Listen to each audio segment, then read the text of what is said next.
evening, ladies and gentlemen. Thank you very much. I don't know how much you understood from the performance. Gestures, body postures, facial expressions can be understood in diverse and interesting ways.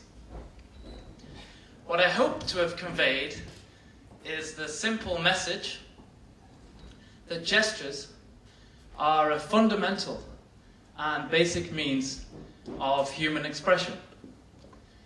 And in certain environments, gestures are an optimal mode for communication, such as in factories where workers wear earplugs and face masks, often for health and safety reasons. So the Alexander von Humboldt Foundation has given me a 2-year postdoctoral grant to conduct research in the Natural Media and Engineering group at the Human Technology Center in the RWTH Aachen University. And we, within the group, are harnessing the power of gestures. We are working with industry and engineers, and we are creating and implementing gesture codes along production lines for safer, more efficient, and standardized communication. Now, I've lived in Paris, Berkeley, England, Berlin, and now I'm quite happy to be in Aachen, because Aachen is where we'll write the next chapter in industrial communication systems. And my contribution will be to develop an empirically grounded theory of multimodal factory communication, and also to improve communication in German industry. Thank you very much.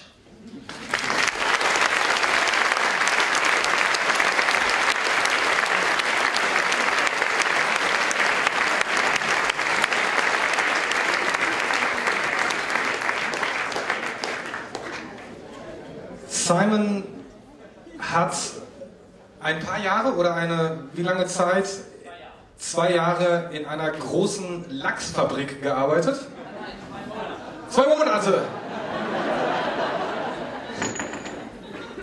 But it was felt 2 years. Also es hat sich angefühlt wie 2 Jahre. And it was so noisy, es war so laut, nobody could speak. And they have to do gestures. Sie mussten sich mit Gesten unterhalten oder Zeichen geben. Und da kam dir die Idee. There, you want to explain in which moment, or is there a special moment you had this idea? I'm sorry, my German isn't good enough to explain properly.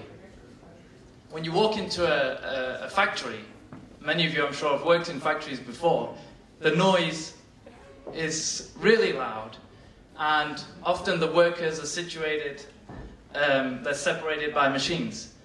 So you hear a lot of shouting like you did in the videos, and you see a lot of gestures.